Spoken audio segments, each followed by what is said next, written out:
sommes à l'aube d'une révolution sans précédent. Ah, je savais que j'aurais dû en acheter il y a 5 ans. C'est pas utilisé par les criminels, ça? L'impact environnemental est loin d'être négligeable. On prépare une ICO qui va tout révolutionner. Ça va jamais marcher en fait. 21 millions. Bienvenue dans 21 millions, l'émission crypto-pédago qui raconte l'histoire passionnante et mouvementée des crypto-monnaies. Ici, vous n'entendrez pas parler de bulles, ni de courbes qui montent et qui descendent. Vous entendrez des pionniers, des gens pour qui le Bitcoin est beaucoup plus qu'une simple spéculation. Tour à tour, ils nous expliqueront cette révolution économique, politique et surtout philosophique. Car oui, le Bitcoin, c'est tout ça à la fois. Je suis Grégory Raymond, crypto-journaliste pour le magazine Capital. Aujourd'hui, je reçois Manuel Valente, le directeur de la Maison du Bitcoin, à Paris. Il y a clairement un lien et une critique de la finance traditionnelle à travers le protocole, mais bien entendu, ça s'appuie sur tout un tas d'inventions, tout un tas d'idées qui prédataient le Bitcoin depuis longtemps. Si j'ai choisi Manuel Valente pour ce premier épisode de 21 millions, c'est parce que beaucoup mettent le pied à l'étrier grâce à lui. En plus de son activité de crypto-courtier, il organise des séances de questions-réponses que l'on peut abondamment suivre sur les réseaux sociaux. Il est tombé dans le Bitcoin en 2013, quand une seule unité s'échangeait encore moins de 200 $. Manuel Valente est un ingénieur, un passionné de cryptographie. J'ai pensé qu'il était le candidat parfait pour nous expliquer les origines du phénomène.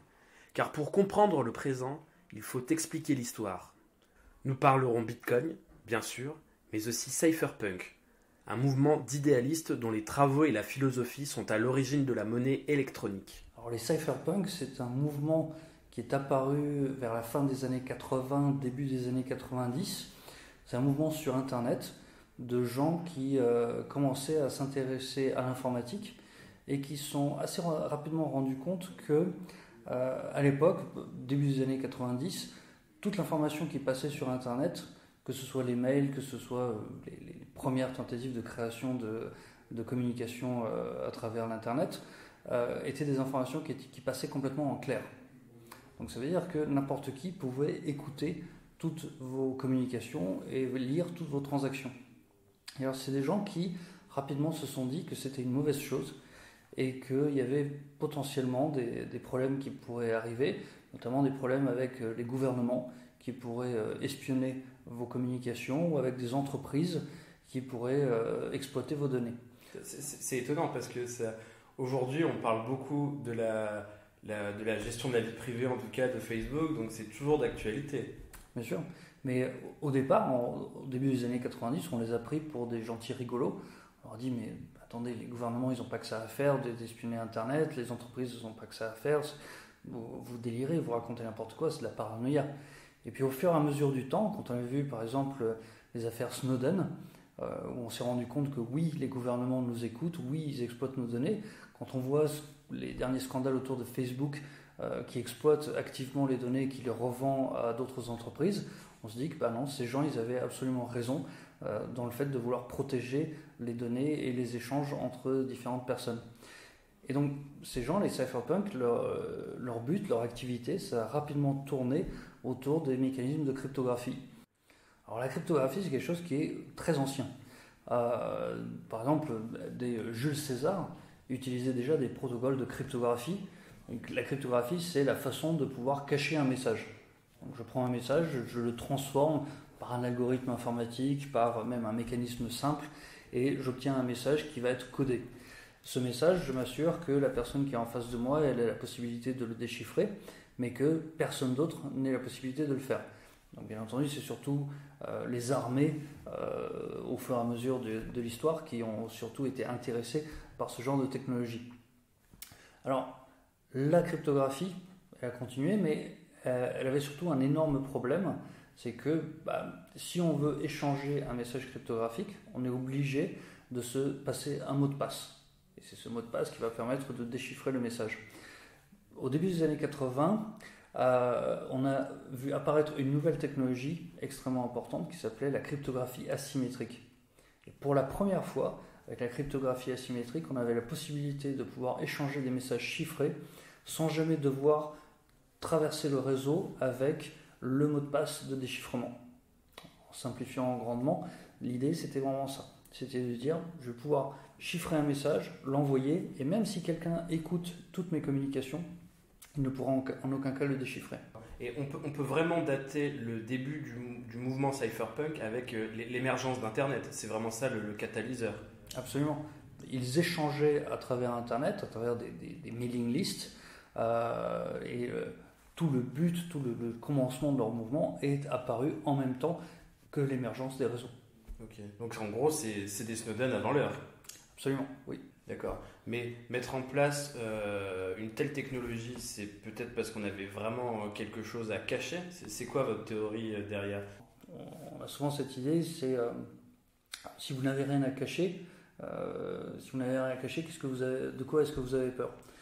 Eux, ils sont partis du principe inverse, c'est-à-dire, a priori, pourquoi est-ce que je laisserais quelqu'un pouvoir espionner mes données? Pourquoi est-ce que je laisserais quelqu'un écouter mes conversations? On fait souvent un parallèle qui est intéressant, c'est de dire, à partir du moment où vous êtes sur Internet, n'importe qui peut écouter ce que vous êtes en train d'écrire. C'est comme si vous écriviez dans un journal. Alors que la plupart des gens, ils ont plus l'optique d'être comme s'ils étaient dans un groupe entre amis et en train de discuter. Quand vous êtes avec un groupe entre amis, vous ne vous attendez pas à ce que toutes les informations que vous êtes en train d'échanger se retrouvent complètement sur la place publique. Donc d'où ce besoin de conserver et de protéger leur vie privée en utilisant justement la cryptographie. D'accord. Et comment ces gens se sont rencontrés? Comment on est arrivé à construire un groupe aussi rapidement? Est-ce qu'ils étaient tous dans la même ville? Est-ce qu'ils avaient fait les mêmes études? Comment ils se sont organisés? Il y en avait beaucoup qui étaient dans la Silicon Valley, à l'époque, vers la Californie. Mais vous savez, dès l'avènement d'Internet, très rapidement, des groupes ont commencé à se former.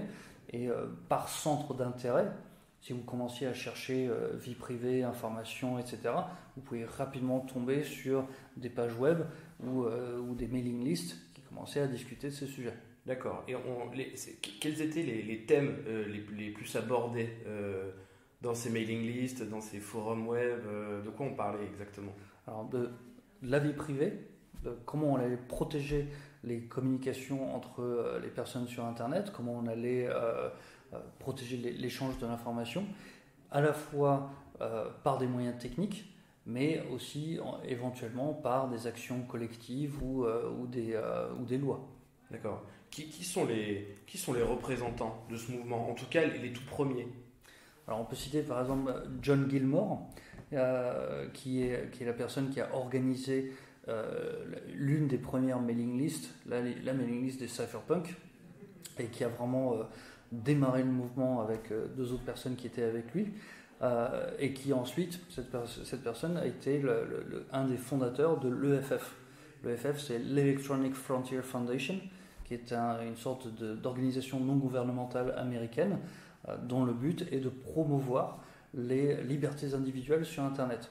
Donc on a vraiment une continuité entre le départ de ce mouvement et aujourd'hui une NGO qui est quand même relativement importante et très présente dans le milieu des problèmes sociaux. Est-ce qu'on peut dire des cypherpunks qu'ils étaient anarchistes ou libertariens Alors il y a certainement on voit souvent des sous-courants un peu politiques autour des messages des cypherpunks. Et effectivement, il y en a pas mal qui avaient une approche libertarienne. Il y en a pas mal également qui avaient une approche anarchiste. Même si ces deux courants aux États-Unis sont beaucoup moins éloignés que ce qu'on voit en Europe. Aux États-Unis, notamment, on trouve des gens qui ont pour principe l'anarcho-capitalisme. L'anarcho-capitalisme étant donc une anarchie basée sur le capitalisme où les entreprises peuvent gérer intégralement le fonctionnement de la société sans qu'on ait besoin qu'un État intervienne. Donc quand on pousse vraiment les deux raisonnements du libertarianisme et de l'anarchisme, on arrive effectivement à cette notion d'anarcho-capitalisme. Est-ce qu'on connaît d'autres inventions que le Bitcoin qui ont été développées par les cypherpunks? Alors oui, et même des inventions qui sont utilisées au quotidien. D'accord, c'est lesquelles? Par exemple, lorsque vous allumez votre ordinateur et que vous allez sur Internet, vous aurez remarqué qu'aujourd'hui, sur la plupart des sites, vous aurez l'adresse du site qui va commencer par HTTPS. au lieu de HTTP. Alors HTTPS, c'est le protocole HTTP, mais chiffré. Et donc toutes les connexions sur la plupart des sites aujourd'hui se font de façon complètement chiffrée. Ces technologies ont été développées en grande partie à cause des cypherpunks. On trouve par exemple des gens qui ont créé la fondation Apache, des gens qui ont créé le protocole PGP qui est le premier modèle de chiffrement grand public qu'on ait pu trouver sur Internet, des gens qui ont contribué au protocole SSL, qui est le protocole qui sert à chiffrer la plupart des données qui passent sur Internet. Donc oui, on a vraiment des technologies qui sont utilisées au quotidien dès que vous allumez votre ordinateur et qui dérivent de cette philosophie cypherpunk. D'accord, donc en gros, le peu de vie privée qu'on peut conserver dans notre vie numérique, c'est grâce au cypherpunk qu'elles existent. Bien sûr. Et alors, bien entendu, grâce aussi à des entreprises qui elles aussi ont repris ce modèle en se disant que c'était utile de pouvoir fournir à leurs utilisateurs des méthodes de communication protégées.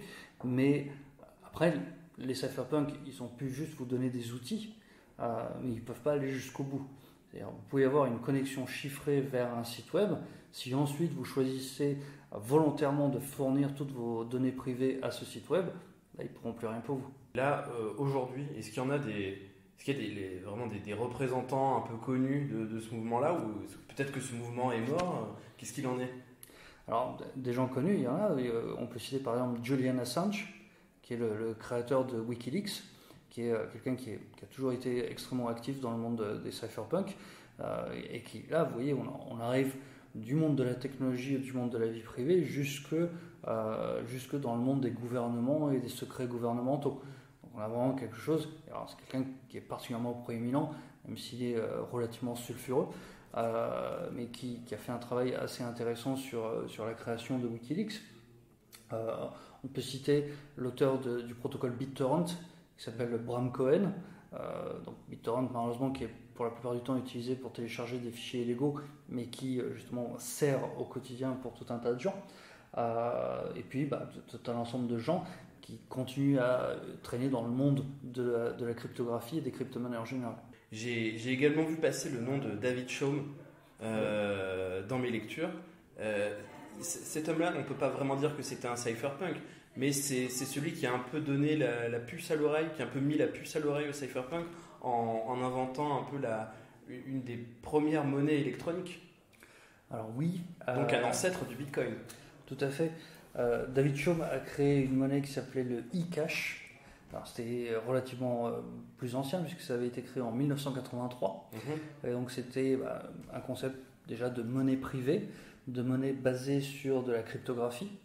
Mais alors c'était quand même relativement différent par rapport au Bitcoin dans la mesure où c'était une monnaie qui était centralisée. C'est-à-dire il y avait une banque qui était capable de réaliser les opérations, c'est-à-dire d'effectuer des signatures cryptographiques sur chaque transaction. Alors là, il faut rappeler que le Bitcoin, c'est un système décentralisé. Aucune autorité n'a la main dessus. C'est bien ça. Exactement. L'un des principes fondamentaux, je dirais, le principe fondamental central du Bitcoin, c'est d'être complètement décentralisé.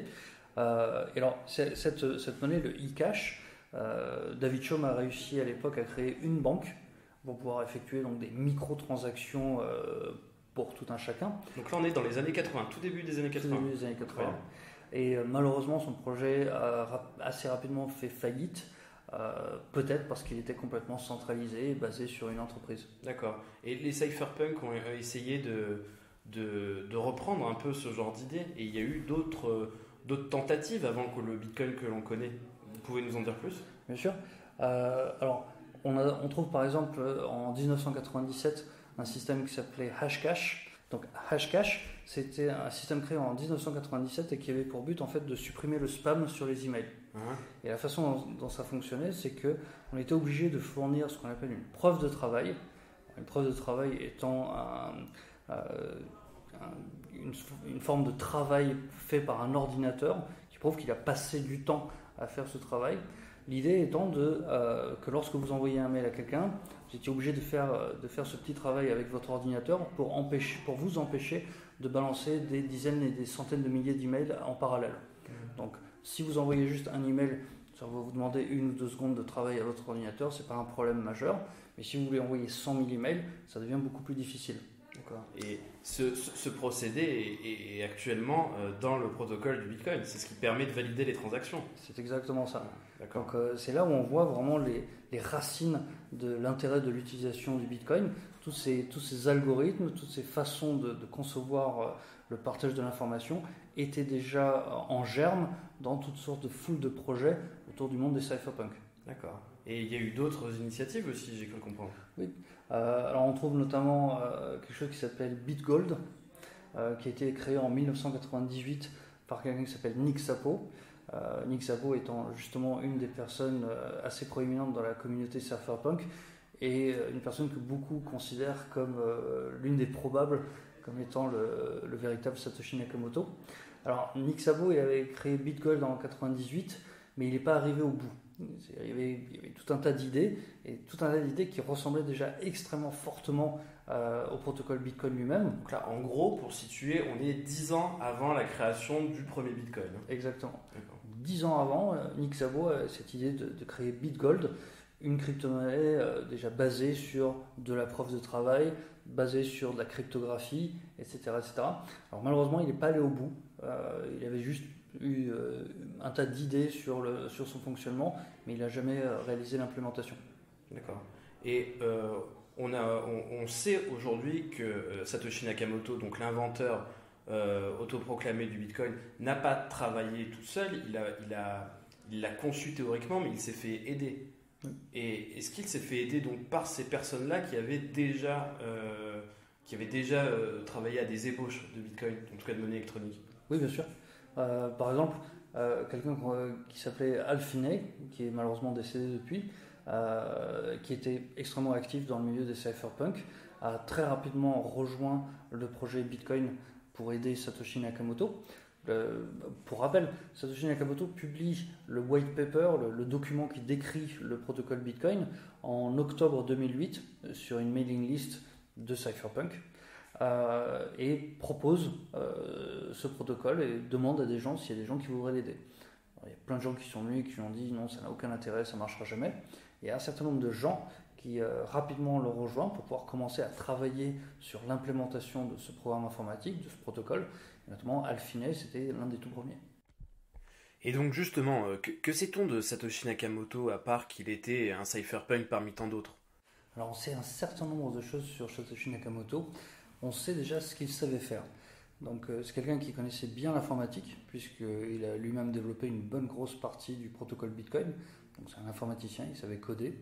On sait que c'est quelqu'un qui était également quelqu'un d'un background universitaire, puisque le white paper Bitcoin, c'est quelque chose qui est construit comme un document académique, donc forcément quelqu'un qui a un background académique.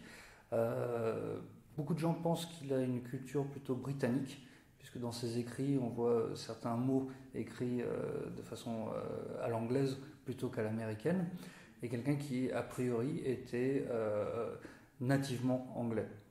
On voit également que dans le premier bloc du protocole Bitcoin, il y a une citation du Times de Londres du 3 janvier 2009, ce qui peut penser également à quelqu'un qui au moins vivait en Angleterre. À part ça, on ne sait pas énormément de choses sur Satoshi Nakamoto. On ne pense pas qu'il soit japonais du coup. Donc ça réduit le nombre de personnes possibles à peu près une quinzaine de personnes dans le monde qui toutes, a priori, ont nié avoir été Satoshi Nakamoto. D'accord. Et pour en revenir au Bitcoin, on sait que le Bitcoin, en fait, c'est avec la blockchain, permet de tout tracer, absolument tout tracer. Donc, au niveau de la vie privée, c'est plus vraiment ça, quoi. Donc, le Bitcoin n'est pas vraiment une créature des cypherpunks. C'est une question intéressante. Alors, ce qu'on peut dire déjà, c'est que les adresses qui sont sur la blockchain, elles ne sont pas directement attribuables à un individu ou à un autre. On est juste en train de dire tel numéro de compte a envoyé tel montant à tel autre numéro de compte. Alors de fait, oui, on peut retrouver la trace des auteurs de chaque transaction, notamment par le fait que chez les professionnels qui vendent et achètent des crypto-monnaies, on va vous demander une pièce d'identité lorsque vous venez effectuer une transaction. Et on peut dire qu'à terme, dans quelques années, il sera peut-être même plus nécessaire de devoir échanger des euros ou des dollars contre des bitcoins. Si vous êtes dans un monde 100% bitcoin, là, de fait, vous êtes complètement anonyme. D'accord. Et est-ce qu'on peut dire que les monnaies anonymes type Monero, Zcash et tout, elles sont vraiment les dignes héritières de ce que les cypherpunks avaient développé? Alors, effectivement, on peut l'affirmer. Par exemple, le créateur de Zcash, qui est une monnaie qui, elle, veut être complètement anonyme et ne laisser aucune trace de chaque transaction, est lui aussi un des premiers cypherpunks. Et donc, bien entendu, ça relève de cette philosophie globale. D'accord. Et au tout début, quand je me suis intéressé au Bitcoin, je voyais sa date de naissance, enfin sa date de création, 2008-2009. Ça coïncidait un peu avec l'éclatement de la crise financière. Et j'ai pensé pendant longtemps que le Bitcoin était une réaction à cela. En fait, c'est quand on regarde dans le rétro, le Bitcoin a été pensé bien avant, et la crise financière est peut-être qu'une coïncidence, ou en tout cas quelque chose qui a simplement servi à accélérer sa création. Je pense aussi.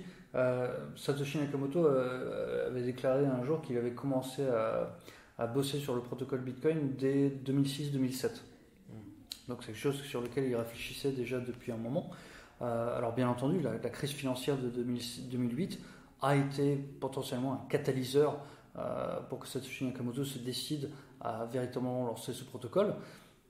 Ce n'est pas non plus un hasard complet si dans le tout premier bloc de Bitcoin qui a été créé, dans le tout premier Bitcoin qui a généré, Satoshi Nakamoto a inséré un petit message.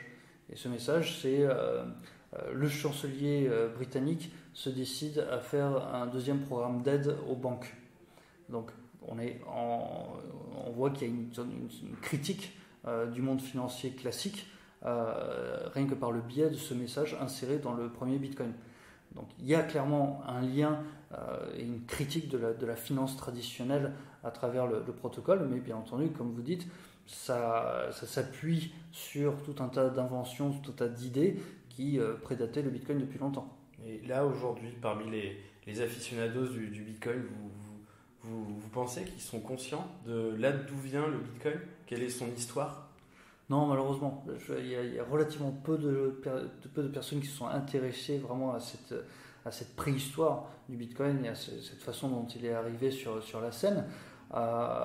Même si, bien entendu, il y a beaucoup de gens qui de plus en plus sont conscients des problématiques autour de la vie privée et des menaces qui proviennent à la fois des gouvernements mais également des entreprises privées. Il y a d'autres projets aussi qui ne rentrent pas tout à fait dans la philosophie cypherpunk, mais qui s'en rapprochent assez fortement. Par exemple, on peut citer quelqu'un qui s'appelle Richard Stallman, qui est le créateur de ce qu'on appelle le protocole GNU. Alors GNU, qu'est-ce que c'est? GNU, c'est quelque chose qui a été inventé dans les années 80, et l'idée c'était cette fois de dire le logiciel, on ne peut pas faire confiance aux entreprises pour créer des logiciels en qui on peut faire entièrement confiance, parce que ces entreprises vont en profiter pour récupérer des données sur vous. Donc le principe de GNU et de la fondation qui en a découlé ensuite, ça a été de créer tout un ensemble de logiciels, dits des logiciels libres, que n'importe qui pouvait vérifier. Vous pouvez vérifier le contenu de ce logiciel, que n'importe qui pouvait aider à développer. Et alors, justement, Bitcoin, c'est du logiciel libre. N'importe qui peut aller vérifier le contenu du protocole, n'importe qui peut aller lire ce qu'on appelle le code source pour vérifier s'il n'y a pas des failles, s'il n'y a pas des trous de sécurité ou autre. Et donc, ces mouvements Richard Stallman n'a jamais été un cypherpunk avoué, mais on a vraiment cette notion de protection des libertés individuelles et aussi de méfiance par rapport au gouvernement et par rapport aux corporations. D'accord. Et vous pensez qu'aujourd'hui, le Bitcoin appartient toujours à cette mouvance-là, où les cypherpunks l'ont donné en héritage et c'est aujourd'hui les développeurs qui ne sont pas cypherpunk qui s'en occupent? Qu'est-ce que vous pensez? Alors, je pense qu'il y a toujours un peu cette philosophie qui est donc un peu de rejet des institutions classiques pour avoir quelque chose qui soit justement décentralisé, qui soit sous le contrôle de personnes. Parce que l'idée même du concept de décentralisation, c'est de dire on va se méfier des institutions. À partir du moment où vous voulez donner le contrôle à quelque chose, ça va être quelqu'un qui va être à qui on va donner un pouvoir et qui va pouvoir éventuellement être corrompu et pouvoir détruire le projet. Donc en ayant quelque chose qui soit complètement décentralisé, on se protège contre ce genre de menaces, et donc ça reste à l'intérieur d'une philosophie de liberté individuelle et de protection individuelle. Merci Manuel. Avec plaisir. Merci beaucoup à Manuel Valente d'être venu assister à la création du premier bloc de 21 millions. 21 millions, c'est une émission réalisée par le magazine Capital. Son thème musical a été composé par Ezad. Vous trouverez ses références en description. Dites-nous ce que vous avez pensé du contenu sur les réseaux sociaux. Vous pouvez me contacter sur Twitter, Grégory_Raymond, et me suggérer le sujet que vous souhaiteriez entendre au prochain épisode. N'oubliez pas de mettre une bonne appréciation à 21 millions sur SoundCloud et YouTube. À bientôt.